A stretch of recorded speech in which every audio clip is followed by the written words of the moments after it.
Welcome, I'm Mercurial Mercenaries for what could potentially be the first in a series of episodes of a podcast.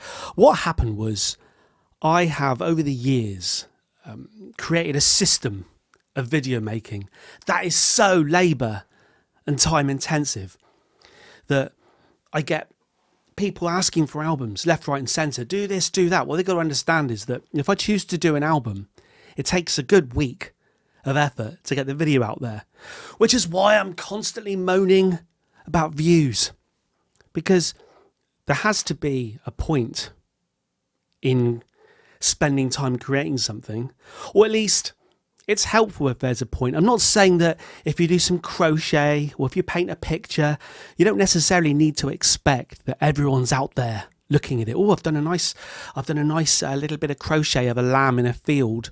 I need 10,000 people to see this to justify its existence. I'm not saying that. But there does come a point where people say, oh, you're attention seeking. Yes, I'm making videos and putting them on YouTube.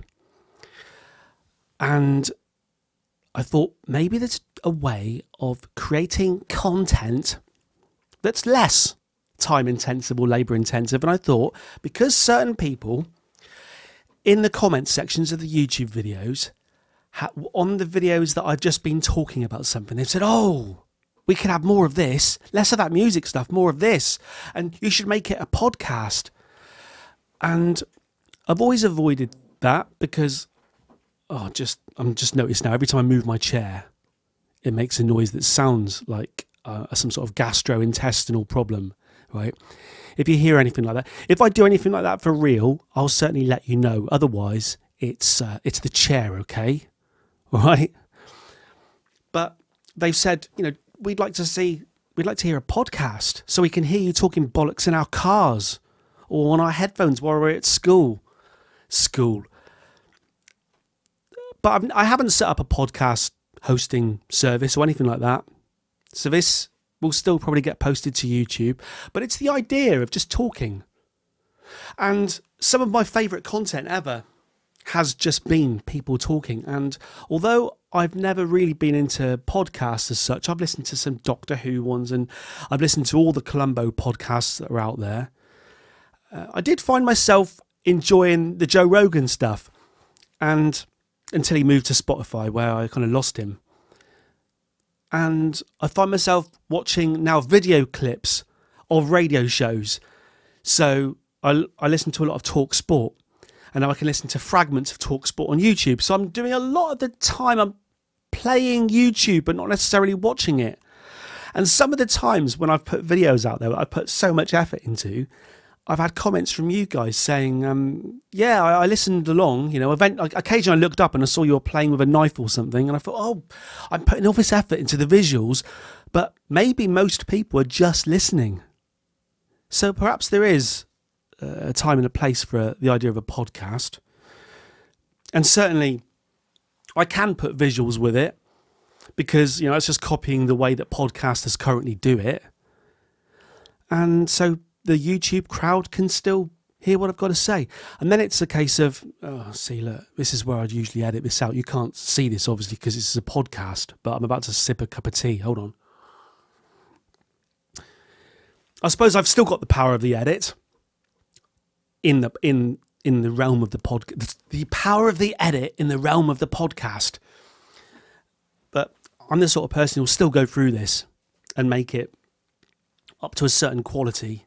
So I'm never going to escape the idea of being labour intensive and time intensive. I think I'm just a labour intensive, time intensive type of guy. When it comes to what I would talk about in a podcast, this is the important bit, all right?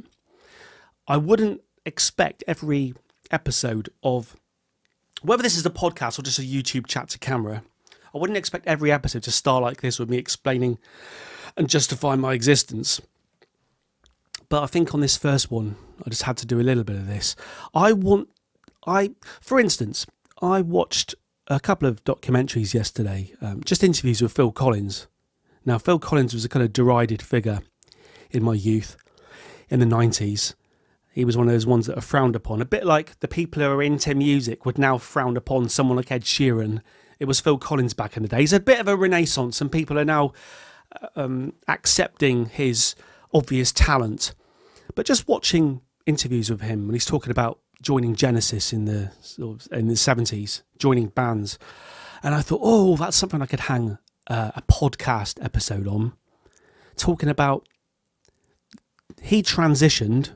This is a different meaning these days. He transitioned from drummer to singer, and in a way, I want to transition from guitar player to singer. And I thought, oh, I could hang, an episode on that. And then when you think about it, there's actually, so I've got lots of like personal anecdotes that I could hang episodes on, but I've also got a sheer wealth of material from you guys on videos. And then that's where it came to me. I realized that I could make one of these time-intensive, labor-intensive videos on the next album that I do. So just say that's going to be after hours by the weekend. I do the video in the same way. Don't worry, it's all going to still happen. You're going to have all of the nonsense and the shakers and the wooden frog. The wooden frog hasn't been in play for a long time, but all of that sort of stuff still going on in the knife. And then I thought, once I've done that, because some people like that, but those same people will still make comments, and I've had them now 142 times, why isn't he listening to the lyrics? Why isn't he doing this? Why isn't he doing that? There's probably a place for having an extended video after the main feature, if you know what I mean. So in this case, this experimental test, whether it ever gets published or not, first episode, I'm going to hang the content of this episode. Sorry, my headphones are creaking. I need to WD-40 my headphones. I'm sure I did that before. I've definitely WD-40'd a couple of chairs in here. Never WD-40'd a pair of headphones. I'm only wearing the headphones so I can hear that my voice is actually working, because I'd hate to not wear the headphones and find that all along all you heard was this, because without even realizing it, my larynx had stopped working. So I'm feeding my voice back in through my own head. It's all good. It's all good. It's a little bit narcissistic, I suppose. It's not just good enough for my own ears to hear my own voice through my own head, but I want to have a little bit of electricity involved, and some transistors and various bits and pieces and coloured lights, and eventually I hear my own voice back through my. Oh, and then you go, man. You just hit the microphone. See, like if you're listening to this now, just listening, right? You're in your car and you're listening to this, and you're thinking, what was that noise then? What was that noise? Well, I know I've hit the microphone with a Seinfeld cup. But it's this sort of thing that I've got to get. If I'm going to do like a podcast idea, I've got to remember that no one can see me, right? So I've got to paint a picture. And the picture I want to paint right now is of a middle-aged man, yes, all right? I need to WD-40 the headphones. Shut up. The picture I want to paint is of a middle-aged man in a room. A small, hot room. Just think of it as a room in hell, because it's kind of lit with a red glow. But we're not deep down in hell. We're just hell is around the corner, all right? So we're just around the corner. Just picture us. Hell's around the corner, a street away.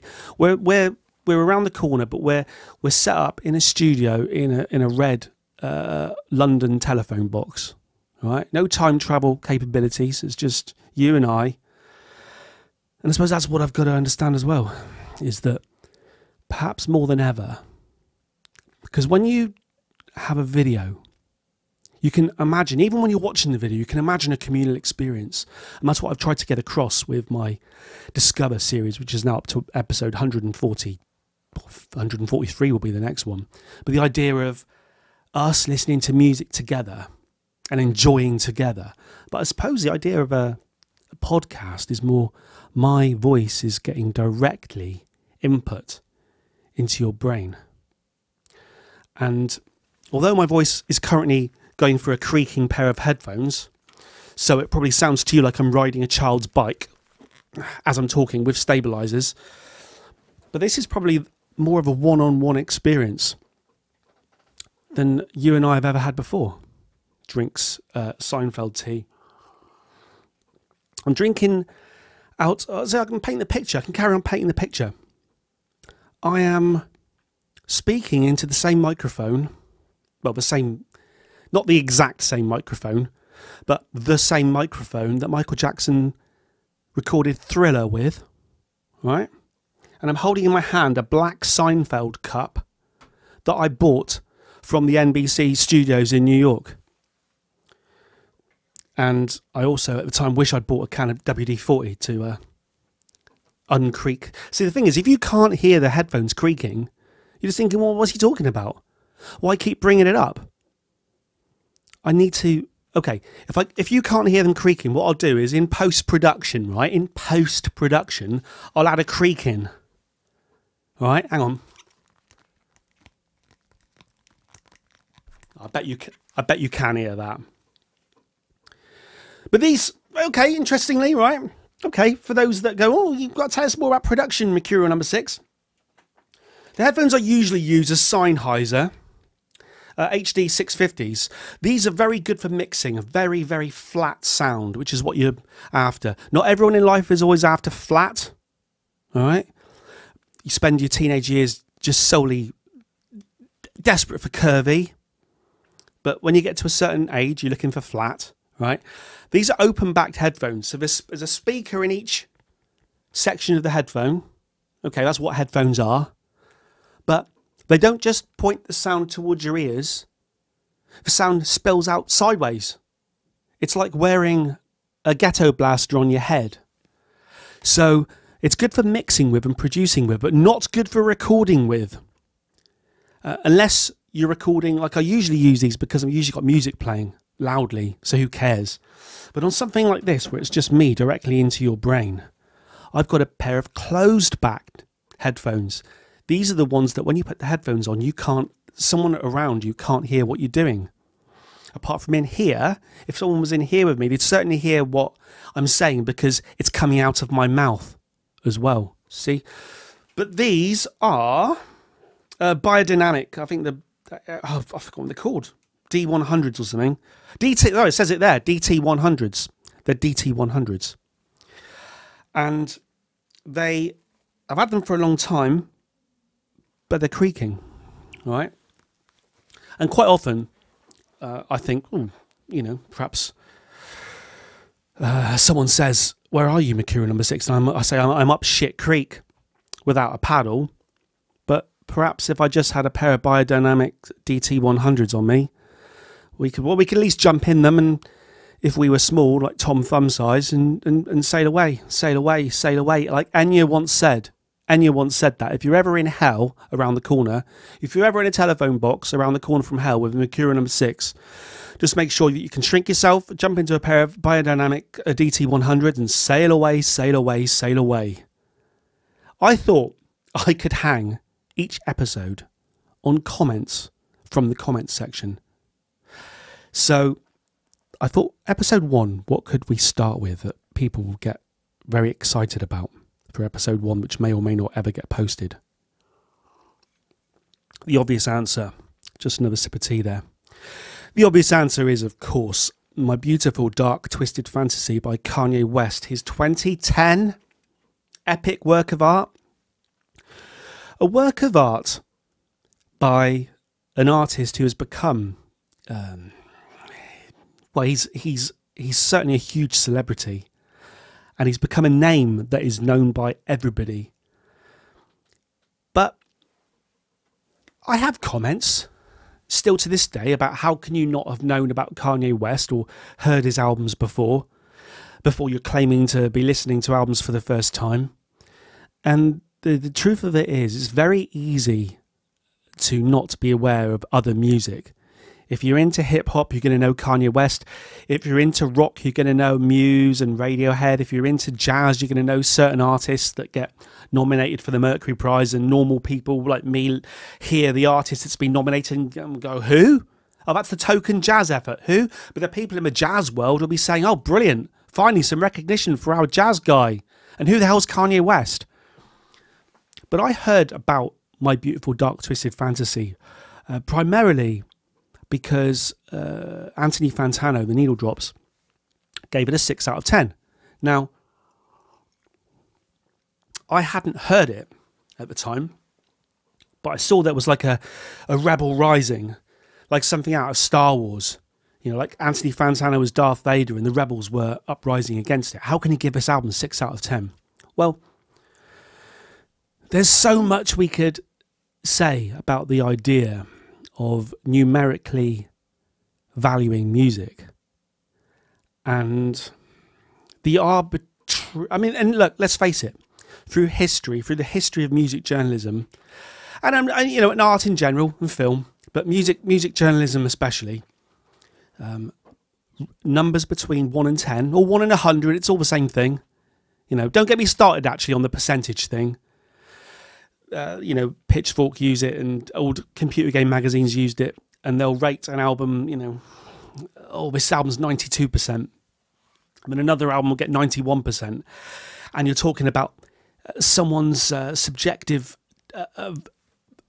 allocation of an extra percentage point, and what that really means in terms of the sound waves hitting your ears. But the art, because it is an art, the art of ascribing a number to a piece of music, to an album. And the problem I have with this, and when I was, you know, along the road of 142 episodes of Discover, for a good handful of them, say 30 or 40 of them, I was ascribing my own numerical value, somewhat tongue-in-cheek, has to be said, but I would say to people, put your hand out in a fist, your right arm, put it out in a fist, straight ahead of you, Dalek style, exterminate, right, style. Put your thumb out, like you're going to give something a thumbs up or a thumbs down, fine. And that's what we're talking about here, a thumbs up or a thumbs down. And if you put your thumb in the down position, which is the worst rating you could give, that's a 6 o'clock on a clock as you're looking at it. And you turn it towards giving it a higher and higher mark. You eventually reach 9 o'clock. And keep going, keep going, keep going. And eventually you'll reach midnight, which is the top mark, which is like a 10. And in my system, the clock, you had so many different values you could give that. But, you know, I would end up, you know, pretty much giving it a 9 o'clock or a 10 o'clock or an 11 o'clock. And I'd try to be funny, like 2 minutes to midnight. But my point was, and people would try to take that seriously, but my point always was, I was trying to show how stupid the system is of giving an album a number. Now, that's not to say that Anthony Fantano giving albums numerical values doesn't mean something. Everything means something. But I think the thing with art, and so it especially applies to music, is that it's all about feeling. And so someone gives you the task to review an album, right? And bear in mind, when I'm doing it, I'm just having... The way I do things is so different. So I'm not talking about me necessarily, but someone gives you an album to review, and you have to listen to it a number of times, yeah? So an arbitrary number of times. I don't know how many times someone like Anthony Fantano would listen to it too. I would assume that he kind of gets given the album or it's streaming or whatever, and he says, I'll listen to it for a week. You know, I'll listen to it every time I'm doing anything. I'll be listening to this album for a week. 10 times, 15 times, 20 times, 30 times, I don't know. I'll listen to it for a week. And at the end of the week, I'm quite capable of assigning it a value on, and he'll have his own criteria for what he gives the value to. For me, it would probably be enjoyment, but there's loads of things you could, you know, give values to. In the old days of computer games, it was, you know, graphics, sound. It was like addictivity, playability. You could ascribe a lot of this to music, I suppose. But I think what it has to come down to is enjoyment. You could go for artistic merit. You know, you could certainly say that you think an album is great, but you don't much like it. But you can say, I think it's great. I can hear that it must be great, but I don't much like it. But let's just say that you choose enjoyment. So you listen to an album for a week and you give it a 6 out of 10. So the problem there, see, there's so many problems, isn't there? I struggle with albums because the rating that I would give an album would change over the course, certainly over the course of years, but also over the course of a day. I mean, when it comes to years, I remember the Britpop era. I mean, I know everyone goes, oh yeah, he's going to talk about the 90s again. Well, yeah, because you're teenagers now. I was a teenager then or whatever, right? And there were albums released in sort of the mid-90s by the big bands of the time in this country, Blur, Oasis, Pulp, Suede. And people, there's a few things at play here. People can get carried away. People got carried away with Oasis's Be Here Now. I remember on the day of its release, it was getting full marks, 5 out of 5, 10 out of 10 in the Melody Maker and the NME and Select and Q and all these different magazines. And then years later, they re-evaluated their opinion and decided actually they were wrong. Be Here Now actually wasn't very good. They'd just been swept up in the moment with the kind of the new Summer of Love or whatever. And you know, likewise with me, I bought Be Here Now. I thought it was all right at the time. I bought The Great Escape by Blur. I thought it was all right. I quite liked it. And then a few years later, I was quite openly stating I was using The Great Escape by Blur as a coaster for my coffee. You know what? If I'd had a job at the time, assigning numbers to albums, I probably would have given The Great Escape quite a high mark. And then I decided over the course of years, it was I just didn't like it at all. I'd have given it a very low mark. And then I listened to some of it the other day and I thought, actually, it's all right. So what am I giving it an average? Are we talking an average here? Are we saying that we listen to it over the course of a week? We listen to it when we're sitting on the toilet. Yeah, we might go, oh, it's quite, as you're sitting on the toilet, oh, this is quite a good album, this. I like this. And as you're driving in your car, you think, actually, I'm not so sure. But you're giving it an average. So I'm averaging it at 6. I don't know. It's a cheeky one. I've watched him, you know, in the years since talking about how he's you know, gonna, you know, trying to reevaluate. He's gonna listen to it again. He's gonna listen to the album again and be honest. You know, and honestly, he stands by the 6, which is fine. Now you can't. So he's allowed to do that. He originally thought it was a 6, and he's listened to the album again, and he still thinks it's a 6, and that's all right. And because his job is to ascribe musical, numbers to music. He's the guy who puts numbers to music. He decided that that album is a 6, and it seems to be that it's going to forever be a 6. And if you think about it, I've tried to say that numbers are, well, it's obviously completely subjective, but I just find the idea of assigning a number odd in the first place. And also what would happen, especially in the old day of video game magazines. But I think this is carried over forevermore in terms of scoring, is that you have a very restricted scale. And I've got into arguments with people on my channel over this, because you've got a scale which you've chosen, which goes from 0 or 1 to 10. All right? And we've had arguments, you know the people I'm talking about, it might be you, who say pretty much that no album could ever be so perfect that it could get a 10.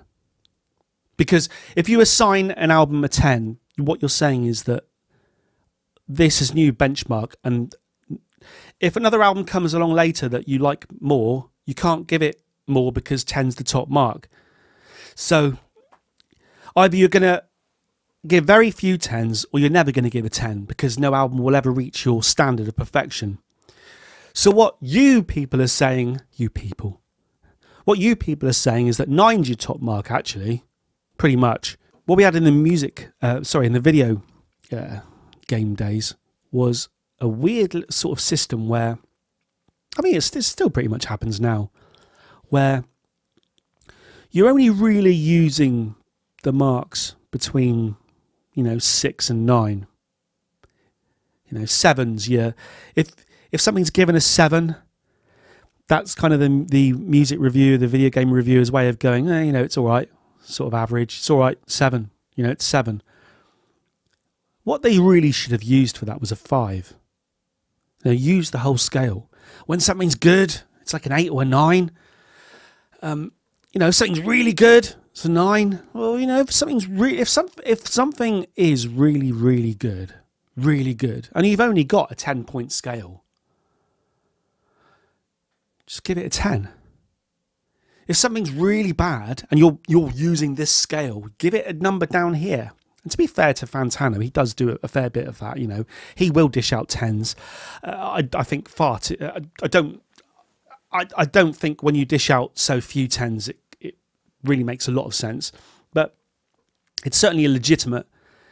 If you legitimately think, say, there's only 5 albums you've ever heard that are a 10, and that's what you believe, then that's what you believe. That's fine.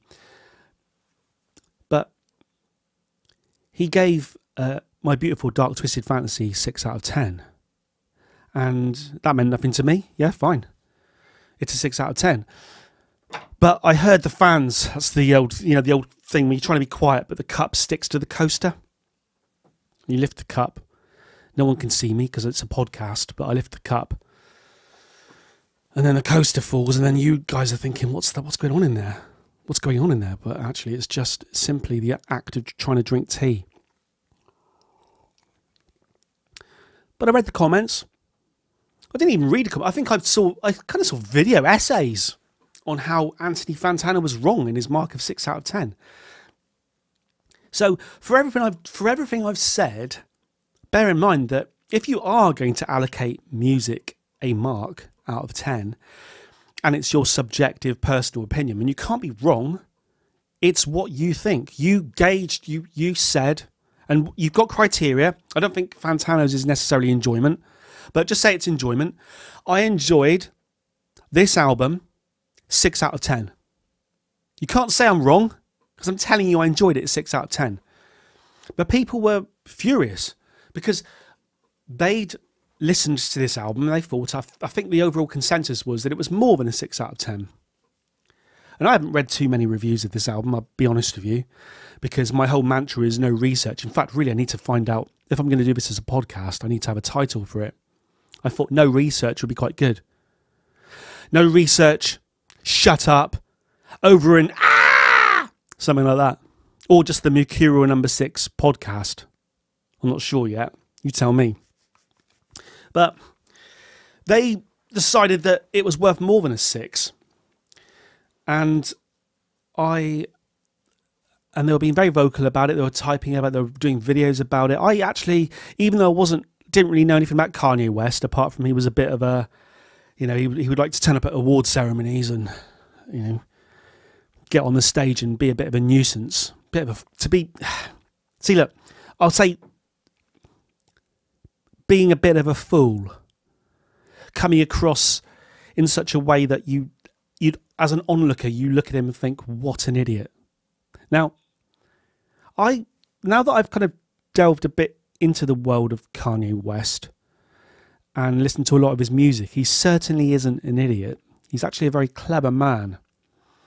And you also have to say there was perhaps in hindsight some proper cleverness. There's a better word than that to be said, but some proper cleverness, publicity terms, to getting up on stage and doing what he did to, Taylor Swift or Beck or whatever.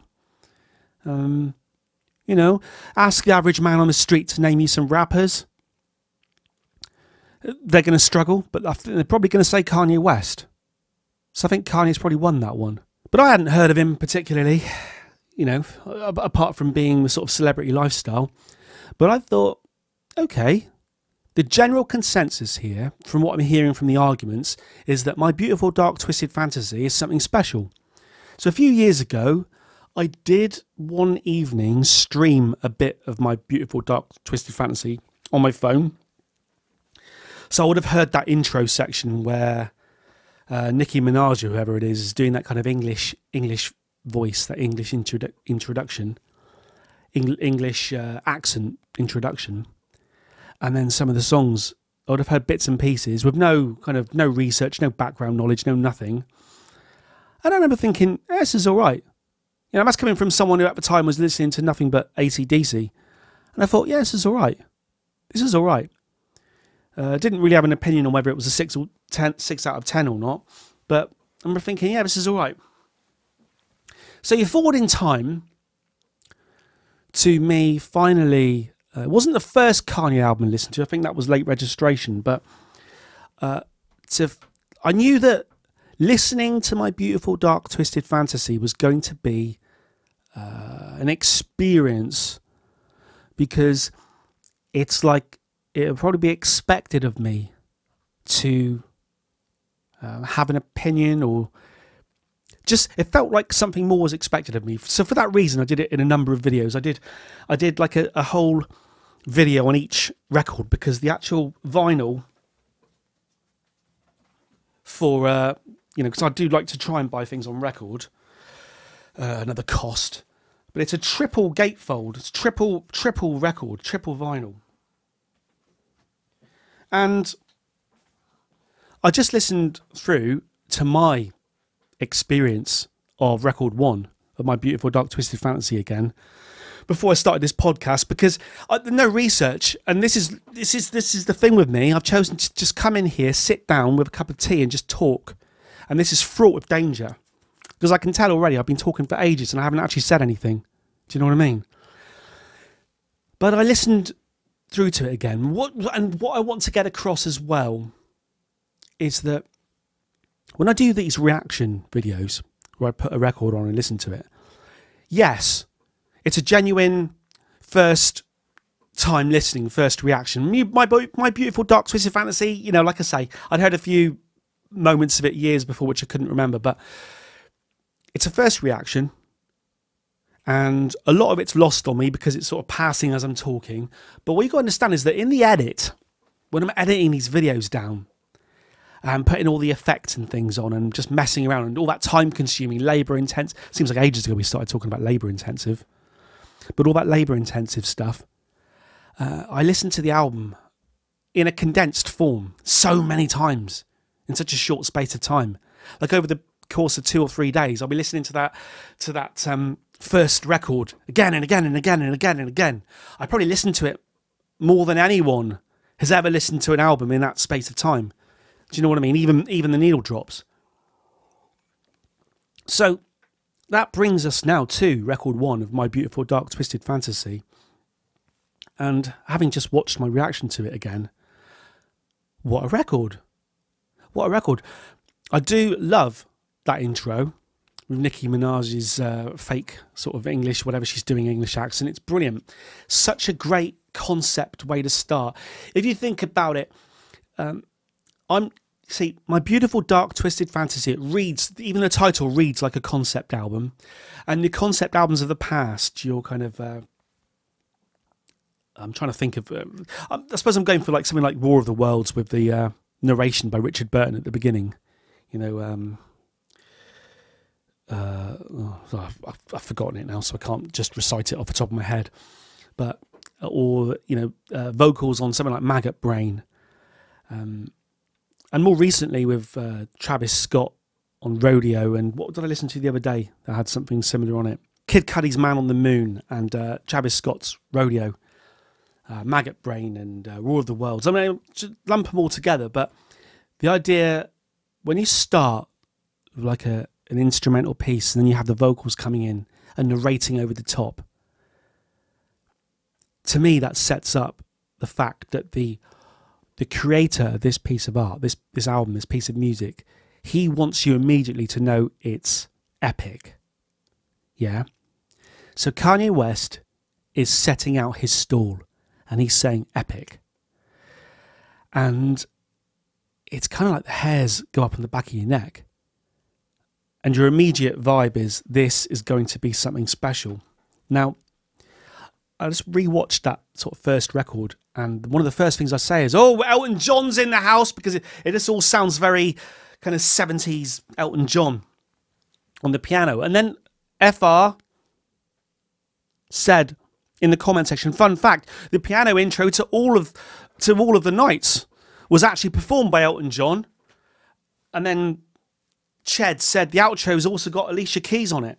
Now, so I immediately thought that's interesting, because so I haven't mentioned Elton John on the correct song, but I've brought Elton John up straight away, and he's actually on the album. I did not expect Elton John to be on My Beautiful Dark Twisted Fantasy.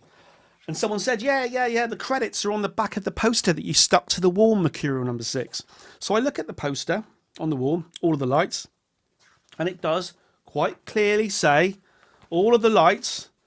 Actually, that is it's not the first song, is it? The first song's Dark Fantasy. All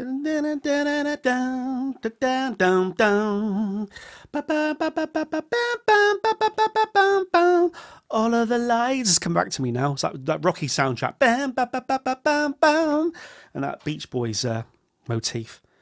But it does quite clearly say piano, Elton John. It also says additional vocals. Rihanna, Kid Cudi, Tony Williams, The Dream, Charlie Wilson, John Legend, Eddie Jackson, LaRue, Alicia Keys, Elton John, Fergie, Ryan Leslie, Drake. It basically, he's got everybody he knows on it, but he's got Elton John on there. So from a kind of, musical knowledge point of view, what can the Mercurial number 6 say that's I was going to say incisive. No, not incisive, incitive. Oh, the word. There's a word for it. Insight, I mentioned Elton John straight away. Sniffing there, and I could hear a little whistle through my headphones, whistling nose. I suppose once I've amplified this and put it out in ones and zeros across the world, that whistling nose will sound like something that could take Dorothy up and away and give her a pair of red shoes. Shut up. Right. And Alicia Keys on it. Now, Alicia Keys is a weird one. Alicia Keys, I was watching her on the New Year. Every New Year's Eve now, on British television, on BBC One, we have someone, I think it's in the O2 Arena, sort of Millennium Dome, O2 Arena, doing like a Millennium, end of year concert. A couple of years ago, it was Queen. I think we've had Madness, but this year it was Alicia Keys. I suppose no problem with that. It seems more sensible to have, like, I don't know why, but to have a British person doing it. But Alicia Keys, I do like Alicia Keys. Whenever you hear piano in any of my songs, or whenever I'm messing around, in fact, I did it on Runaway, on a different reaction video for whichever record Runaway's on. I used Alicia Keys' I used her actual piano as that bing, bing, bing, bing. That's Alicia Keys' piano. It's her Yamaha piano that I spent a lot of money on the samples for a long time ago.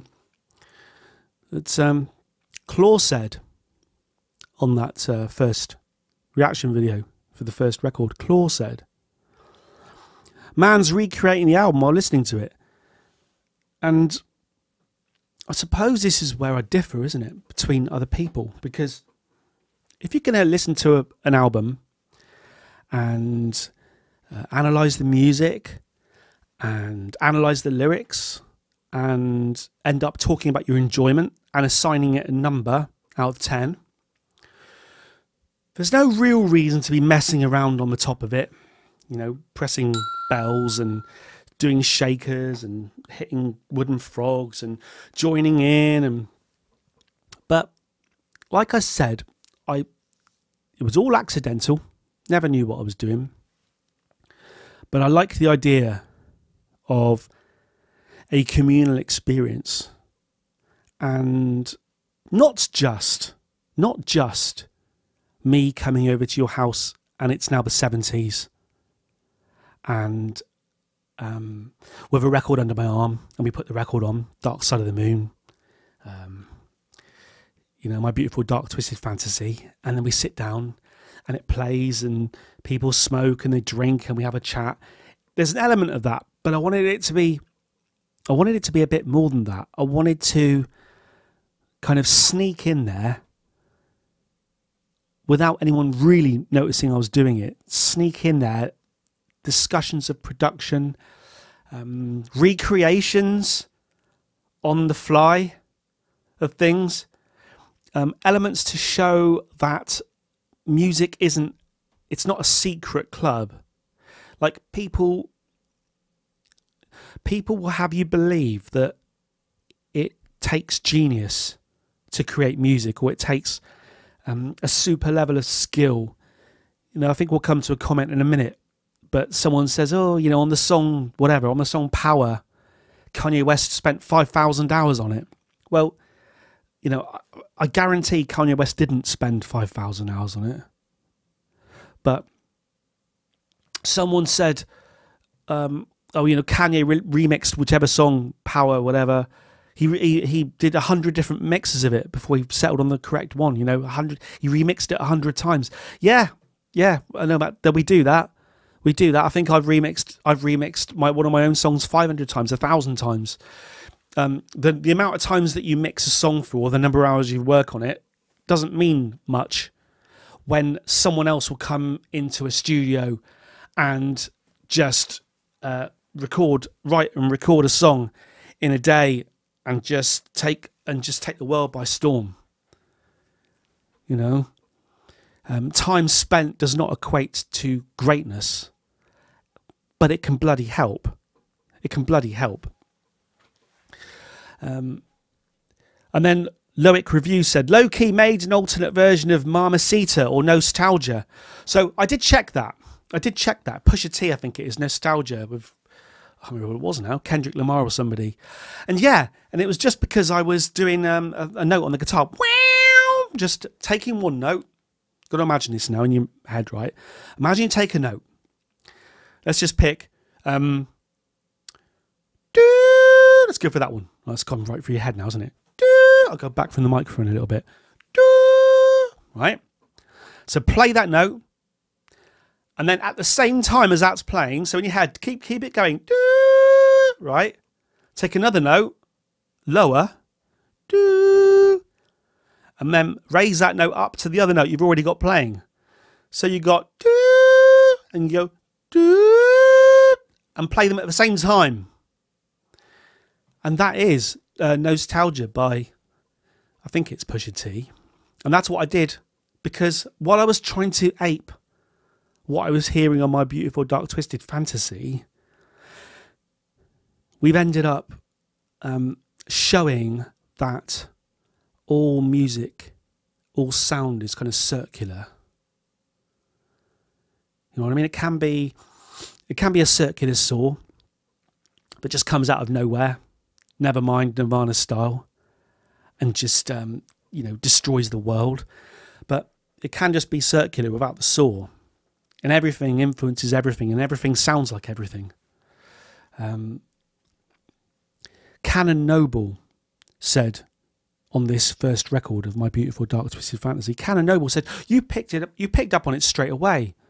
But a big reason people complain about the mix of this album, and I'm not sure, do people complain about the mix of My Beautiful Dark Twisted Fantasy? Is because Kanye wanted it to sound like a 90s hip-hop album. Now, so thinking back, I think one of the first things I said when I heard My Beautiful Dark Twisted Fantasy was, this sounds like a 90s hip-hop album. It sounds 90s. And so Canon's trying to say to me, yeah, but that's because Kanye wanted it to sound 90s. And then Aaron said, am I the only one who now thinks that My Beautiful Dark Twisted Fantasy sounds quite dated? So this would have been, on the comment on my video in 2020. So Aaron was commenting 10 years after the event to say, am I the only one who thinks that My Beautiful Dark Twisted Fantasy sounds quite dated? Now, I'm assuming that's coming from a place where when it was first released, there were fans that thought it sounded groundbreaking, like an epic, groundbreaking record. And then later down the line, 10 years later, we're listening to it going, oh, it's quite, actually, 2010 seems so far away now. We've moved on. So my first reaction was that it sounded like a 90s record from back when I did listen to bits and pieces of hip hop. And, I think that's what Cannon's point is. He says Kanye wanted it to sound, Kanye probably did. Either Kanye wanted it to sound, there's no research here, either Kanye wanted it to sound like a 90s hip hop album, or Kanye was influenced by 90s hip hop albums. But My Beautiful Dark Twisted Fantasy certainly does sound like a 90s hip hop album. So therefore, Erin isn't the only person that now thinks that My Beautiful Dark Twisted Fantasy sounds quite dated, because I thought it as soon as I heard it. But sounding dated does not mean sounding bad. R2R said this is what real music reviews should be, not that gibberish over intellectual talking. Music is subjective and it should be celebrated.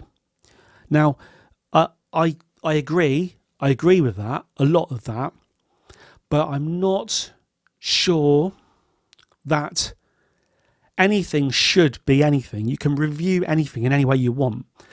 And to just listen to some music and then tell people why you think it is or isn't any good, that's fine. And I know what you mean with this gibberish over intellectual talking, but I also love gibberish over intellectual talking, and I can definitely talk. I could talk my way, if I now have to join in with the idea that I don't want to listen to gibberish over intellectual talking, then I'm, that's something that I shouldn't get involved in, because that sounds, what's the word when you hypocritical, I think. But I do like the fact that people, okay, the views on my videos have dwindled a bit now, but for a while there, when I was at like a peak, when people were understanding what I was doing and appreciating it, people started to get on board with the idea of celebrating the music. Now, fair enough, it was most of the time celebrating music that they already liked, and then they would watch me and hope that I'd be celebrating it. But I think together, we celebrated a fair few albums there. And, oh, God, perhaps edit that out. Or just leave it in, what the hell. Whenever I do that on a video, I will then always just back it up. The idea of putting some music on that I've never heard before and getting in the mindset straight away that it's there to be celebrated, that I want to celebrate it. Like, I think, let's all be honest now, I think the views on a channel like YouTube, maybe a podcast as well, I don't know, but on a channel like YouTube, the views come from a title on a video that says something like, why My Beautiful Dark Twisted Fantasy is the worst album ever, or people, or there will be like Doctor Who channels that will just be criticising like Jodie Whittaker's time as Doctor Who, or why this is the worst ever, 10 reasons why Doctor Who is dead, 10 reasons why My Beautiful Dark Twisted Fantasy is a load of rubbish. So I think natural curiosity is there for antagonism and arguments. But a few of us, for a while there, got on board with the idea of putting an album on and just wanting to celebrate it, looking for the good. So when someone says, why don't you ever dislike albums? Well, if I'm going in with the mindset of let's find what's good, let's seek the good. We don't have to ignore the bad, but we can certainly highlight the good. And for a while there, we had or still have, a group of people I wouldn't say we're like-minded, because it doesn't take a lot for me to put a video out and find out that we're not like-minded. We don't need to be like-minded, but the idea that we celebrate, why not? The Jaded Wordsmith said, I have never seen anybody act as unapologetically themselves as Kanye West. You are easily a close second. See, that's good. I know what you mean. Kanye West seems to be somebody who has no problem with just saying whatever he thinks and doing whatever he thinks, doing whatever he feels.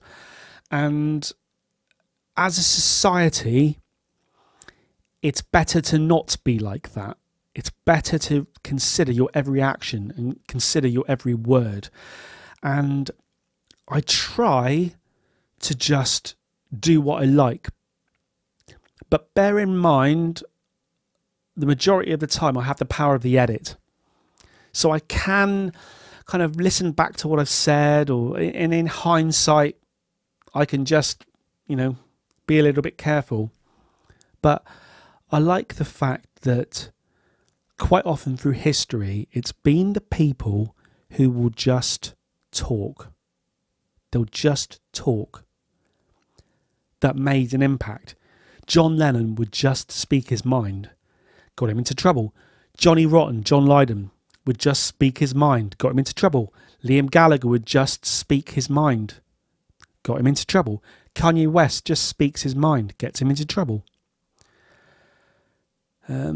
Cameo Beats said, I always think in my head that there is no way this dude can actually listen to the music while going crazy like that. And then he notices things I haven't noticed for almost 5 years of intense listening. Yeah, I think it depends on a few things there. It depends what you mean by intense listening. I mean, people think they're intensely listening to something. I don't really know. I don't think people will say that there's such a thing as listening skills. And I would have poo-pooed that. It's like, I was only saying today, actually, the weird thing is, I dropped music at school. I didn't do music at school. In the English system, you have to do certain subjects up to a certain age.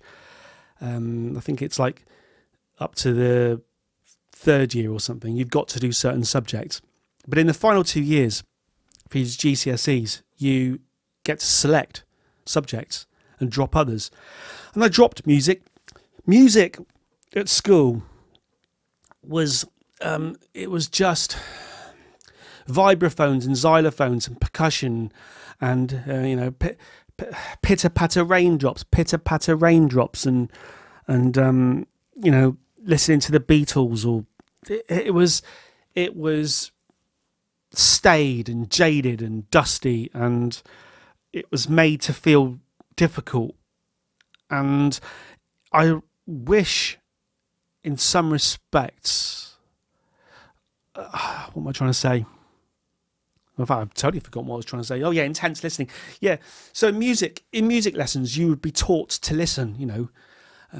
Listen to this music and work out, what the rhythm is, and so I suppose the idea that there's a way of intensely listening, or intense, listening more intelligently than someone else, and I sort of poo-pooed that, because music should be from the heart. You enjoy it, it means something to you. You don't have to just let it flow over you. But then I'm not so sure now, because I've got so many people in every single video telling me how, they listen to lyrics better than I do. And what I realise is there's a lot of people out there who will select something from the music and focus. So to them, they are intensely listening. To them, they'll quite often say, in hip hop, man, lyrics are far more important than your rock and your pop and your other musics. It's all about the lyrics, and it's almost like they may as well just pull a copy of the lyrics off the internet, print them out, and learn them. They don't ever need to listen to the bloody music. So I'm not sure. When you say, I notice things in one listen that you haven't noticed from 5 years of intense listening, I would question your intense listening. I think you'd be better off just letting it flow over you. And if I then asked you to talk about what you just heard, so perhaps look at it like that, right? So I put a song on for you, but before you listen to it, I say to you, I want you to tell me 5 things that interested you about this song after you've heard it. And I press play. And then you listen. So once you know you're going to talk about 5 things, you might choose at that point to go, do you know what? I'm not actually going to focus so much on my lyrics at this point. He wants me to mention 5 things that I like or that I found interesting. And actually the way that hi-hat doesn't play for the final, so it goes t, t, t, and then it stops. T, t, t. That's quite, it doesn't carry right through the bar. That's quite interesting. It's quite interesting. When it stopped in the middle of the song, the drop or whatever you guys call it, when it stopped in the middle of the song, the way that Hammond organ carried on playing through, it sounded wrong but so right, you know? And then I noticed actually that I wasn't really listening to the lyrics, but on the second verse, it was 2 voices at the same time. He double-tracked the vocals, which made it sound bigger than the first. Right, it's things like that, okay? And I think probably people are, when they think they're intensely listening to something, they really are probably just listening to the lyrics. I might be doing people a bit of a disservice here, but they're probably just listening to the lyrics. And there's nothing wrong with that. Quite often people will say, oh God, what is it with this dude? Is he ever going to listen to the lyrics? And I have to type back, you know, I listen. Everybody, calm down. I listen to the lyrics. I do. Especially in the edit when I hear it 100,000 times. All those lines you were wondering, oh, how did he miss that line? I can't believe he missed that line. I didn't, I heard it 10,000 times. And yes, it was really good. Sapphire Adizes. Oh, that's a nice name. Sapphire Adizes. Sapphire Adizes. Sapphire, anyway. Watching this makes me realise even more just how ridiculously good this album is. No wonder it's #1 on all the magazine's top 100 of the 2010s. Okay, a couple of points there. I didn't realise that My Beautiful Dark Twisted Fantasy is held in such regard that it's at #1 in people's top hundreds of the decade. But having done that 3 or 4 video session on the album and having edited it for so many hours, I've got to say that My Beautiful Dark Twisted Fantasy is quite clearly a really, it's an important album. It sounds important. You know, he's got it to sound important. And it's quite clearly, yeah, it's all subjective, but if you're going to assign a number, yeah, if you're going to assign a number, you need to assign a high number. Yeah, just give it a 10. You know, give it a 10. Give it a 10. But watching this makes me realise even more just how ridiculously good this album is. I think that's probably due to the success, when it works, of the idea of a communal celebrative, is that a word? A communal celebrative experience of music. If it happens to be with an album you already adore, then it's easier for, I mean, you'll be blowing up the balloons before I even press record. You're blowing up the balloons, you're getting the streamers out, you've already bought the cake. But overall, I want a comment like this. Watching this makes me realise even more just how ridiculously good this album is. I want a comment like that to be justification for positivity certainly in an era where negativity is held in such high regard. Now, I think I'm quite a negative person, right? And people often tell me, Mercurial number 6, you're quite a negative person. But I really like positive negativity. I really like positive negativity. Negativity with a smirk and a sparkle in the eye, all right? Shh, positive negativity. Jose Antonio says, write this down. This video is the one that will boost your channel to the 100,000, 150,000 subscribers.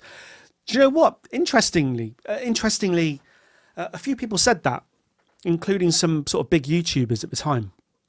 It didn't have any effect.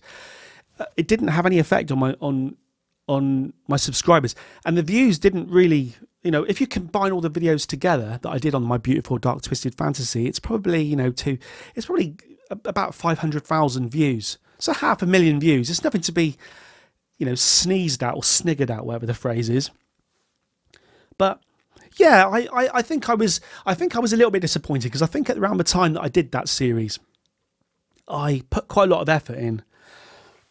If we, maybe in another episode we'll talk about it, because we're only focusing on the first record here.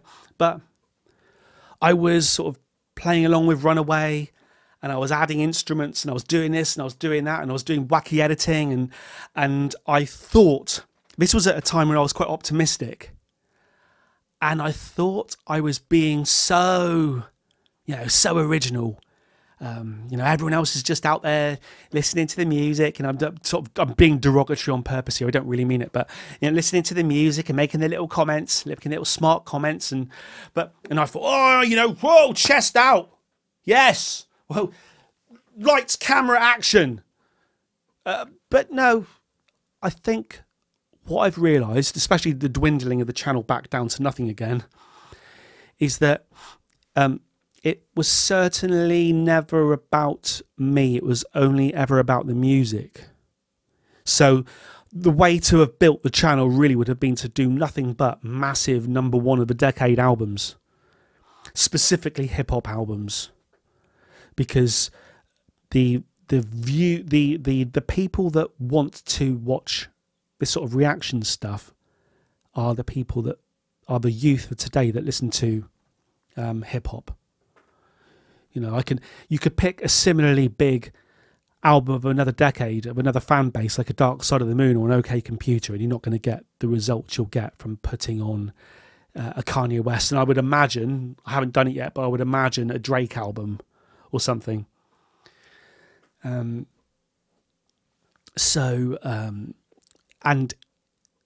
then what's happened now is I'm thinking, so I made this decision that it's not about me, it's about the music. And then I thought, oh, I know what would be a good idea. I'll just have no music at all and just talk to the camera for absolutely ages. This, let's face it, this is going to crash and burn. This sort of thing is only going to work. I like long form content. I like the idea that I can see a video uploaded by somebody, or a podcast, or whatever this ends up being, and I see that it says like an hour and a half or 2 hours, like the Phil Collins documentary I watched yesterday, 2.5 hours. I was like, yes. Okay, you don't have to listen to it all in one go, but I can have it. I can have it on the phone. I can watch it when I'm cooking the food. I can then stream it in the car. I can have a constant conversation on the go, long form content. So I realise it's not about me, and then I'm choosing to make it all about me. This is doomed to failure, especially as it's just one voice in the ether coming at you for this amount of time. Probably madness, don't you think? Probably madness. Hari Krishna, probably not your real name. This is easily the album I respect the most from Kanye, even though it's not really my favourite. Interesting. That goes back to that's actually that would, if I was a sensible guy, that'd probably be a place to stop, because Hari Krishna has said what I said at the very beginning, which is it depends what criteria, when you're going to award an album a mark from 0 to 10, what criteria are you using, right?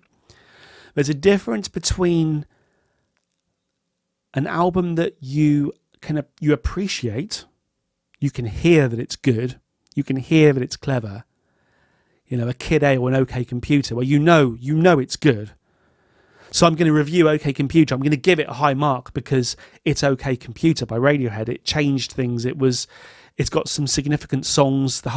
Everything about it is significant. It's not my favourite Radiohead album. I don't really like it that much. So because I don't like it that much, go to a different criteria, enjoyment. Maybe I give OK Computer a 6 out of 10. Do you know what I mean? That's not going to work. If you're forcing me to give an album, so this is easily the album I respect the most from Kanye, even though it's not really my favourite. There's respect and there's enjoyment. And a lot of times, the latter feeling makes me forget how incredible it is because it's not his favourite. That's true. So I like I like Kid A. I liked Moonshaped Pool. My favourite Radiohead album was not sure anymore, The Bends. Never much liked OK Computer. It's all right. There's moments on it. Paranoid Android is one of the greatest songs of all time. And then I put OK Computer on a few months ago just to remind myself, and I thought it's fantastic, absolutely fantastic. So, as Harry Krishna says here, I'm sure it's not his real name, thank you for reminding me. And sometimes we just need reminding. The way you enjoy music always makes me reset the way I approach it too. I think that's what I've been trying to get at for the last hour. Even started yelling and trying to harmonise my tone-deaf ass whenever I listen to music these days. You're beautiful, I love you. So I should end there. That's the place to end. Eagerblist says the rule of thumb with the Mercurial number 6 is the more he says, whoa, the better the music. True. I mean, that doesn't really lead a lot of comment. Thomas Nelson says, that's John Anderson of Yes, singing, can we get much higher? Oh, from a Mike Oldfield song. From a Mike Oldfield song, no less. Mike Oldfield.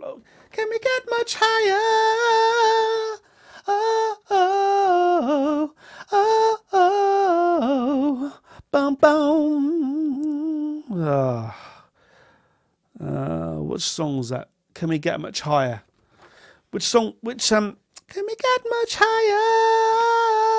Oh, oh. There. Okay. So that is Dark Fantasy. Contains samples of In High Places by Mike Oldfield. Written by John Anderson and Mike Oldfield and published by Warner Publishing. Well, there you go. So when I rewatched my video of this song, of this reaction, of this album, I immediately fell in love all over again with Can We Get Much Higher? There you go. It's actually John Anderson singing it. And anyone who has got history with this channel knows that Fragile by Yes is one of my favourite albums of all time. The first album I ever owned. And I owned it on vinyl. Original pressing. Original pressing. So there you go. Without even realising it, I was singing along to one of the greatest prog rock singers of all time from the 70s. Levi Cater says, as a King Crimson fan, I love the 21st Century Schizoid Man sample and Power. Yes. Yes, Levi. Do you know what? That sample is fantastic. Right? So when you're in this hip-hop world, you're taking snippets of other people's songs, right? So the deriders of the music, the deriders of the storm, deriders of the storm, dang, dang, dang, dang. There's always deriders out there. Positive negativity, folks. The deriders out there will say,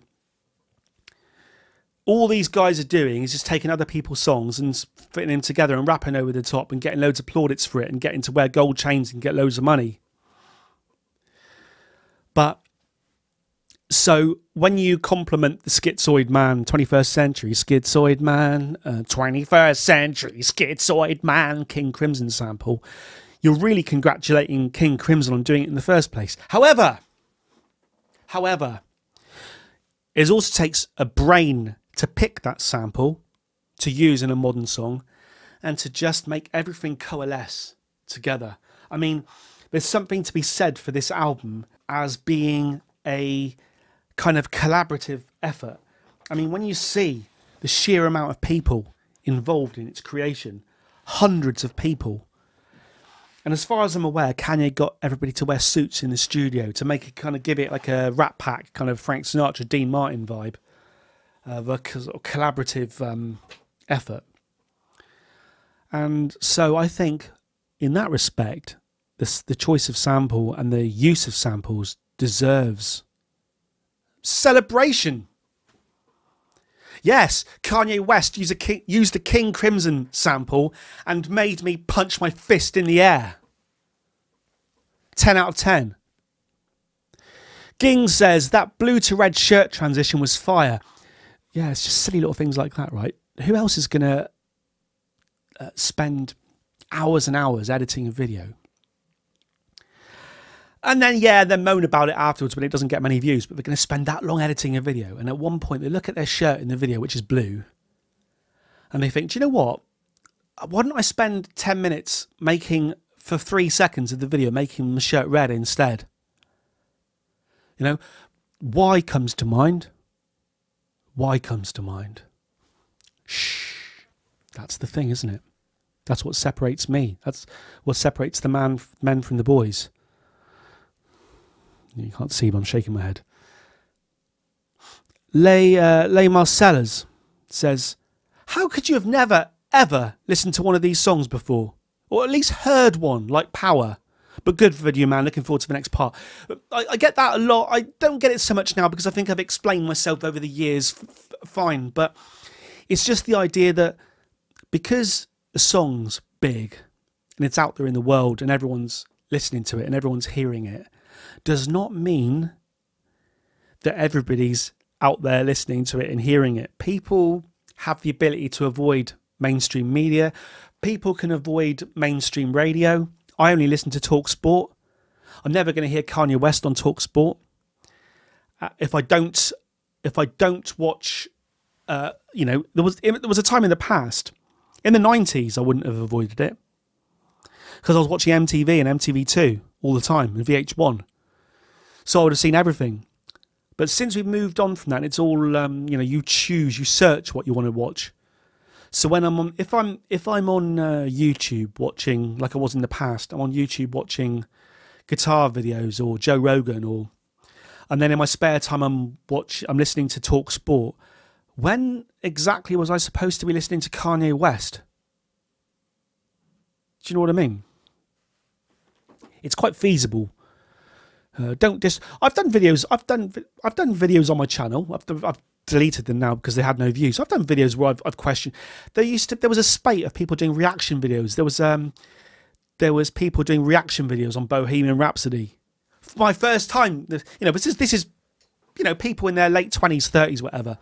My first time listening to Bohemian Rhapsody, and then when it would get to the middle bit with the opera. Galileo, Galileo, Galileo, Figaro, Magnifico. I'm just a poor boy, nobody loves me. All this stuff. They'd be like, jaw dropped, in awe. Oh my God, what's going on here? Oh my God, what's going on? And it'd be like, yeah, pull the other one, mate. Pull the other one. But I suppose that's the reaction I've had from the hip hop community over some famous hip-hop songs. So maybe I now need to go back and reevaluate whether that person who's lived on the planet for 35 years really hasn't heard Bohemian Rhapsody. Do you know what I mean? I can be just as judgmental. Positive negativity, people. Positive negativity. Tommy B said, you'll struggle to find a better opening 5 songs to a record than this. One of the positives from doing the record in the way that I did, which was record a reaction just to the first record, and then edit it, and then post it, and then watch the reaction back, was I lived and breathed those opening songs. And when you do albums in sections like that, and I've done it with other things, like, you know, there'll be like a part 1 and part 2 of like Rodeo or Astroworld or whatever. When you live and breathe a part 1 of an album, it's like that is the album. And I agree. What an opening 5 songs. In fact, it doesn't really let up, in my opinion. It doesn't really let up. It's a 10 out of 10. Yeah, Travis brings up a point that I spoke about earlier. Rumour has it that Kanye mixed all of the lights over 100 times. You know, anyone who does mixing of songs, a mixer Go and ask a mixer, a record mixer, producer, engineer, or people in bands in their own home studios. Yeah, over 100 times easy. Yeah, not a problem. Cheyenne said the Beach Boys' God Only Knows vocals over All of the Lights were sick. Yeah, and then I brought that up. DJ Paul Who Won said, never noticed the similarities between the horn section on the bridge of All of the Lights and the horn section at the start of God Only Knows. Damn. And I replied to that comment at the time. To me, it can only have been intentional. But I've just Googled it and I can't find any mention of it by anyone. Am I missing something? That's true, right? Do you ever get that where you hear something or you see something, you think, oh, there's no way I can be the first person to think that. So you type it into Google and there's nothing. And you think, oh, all right. So I realise that maybe I'm the only person to ever say that All of the Lights sounds like God Only Knows by the Beach Boys of Pet Sounds. Maybe I'm the only person, but it does. And now that no one else has mentioned it, I'm not sure I can ascribe intentionality on Kanye's part. Daisy Yee said, it's all right, we're going to... this is far too long, I understand. This is an experiment, may never post it. Shut up. Daisy Yee says, anyone who says My Beautiful Dark Twisted Fantasy isn't Kanye's best album is in denial. Then we're into the old subjectivity again. You'll get someone, and I've had this over so many of them, someone will say, Yeezus is definitely Kanye's best album, beyond dispute. Life of Pablo, Donda. Depends what day you ask me. When I'm rewatching these My Beautiful Dark Twisted Fantasy videos, I gotta say, they are evidence of genius, and they are certainly an argument to say this is his best work. But then I put Late Registration on and I think, holy shit, this is good. So what are you gonna... You're talking about the difference between knowing something is really good, or how much you enjoy it. And we'll end with this comment from Comanche. Comanche, he said it 10 months ago on that video, and this is a sentiment that's sort of echoed across so many videos. If you're trying to get more views, you've got to stop doing the weird screaming shit. Like, I'm a long-time viewer and I love it. But these new viewers are going to steer away from these videos because they're most likely coming here for the music. And yeah, do you know what? I wanted to rebel against that. And but the fact is, people definitely go to reaction videos to hear the music they love and to hear someone tell them how good the music they love is. So, although I didn't like to hear Comanche's opinion, and I'm probably not going to stop doing weird screaming shit, he was probably right. And I think on that note, on that positive negativity, on that note, we'll give Kanye West's first record from My Beautiful Dark Twisted Fantasy a rest, and we'll move on with our lives. I suppose I don't know if or when I'll post this, but I suppose this could technically be the first episode of a podcast, and it just depends whether anyone wants to hear any more. I could probably talk about 1,000 different subjects. I could base podcasts on viewers' comments. I could base it just on subject, I could base it on stories from my life. I could do anything. It's just whether this ends up being an easier way to produce content, but probably more importantly than that, it depends whether anyone finds it valuable. And I suppose on that final note, I would ask that if anyone found this valuable, let me know. Let me know. Over and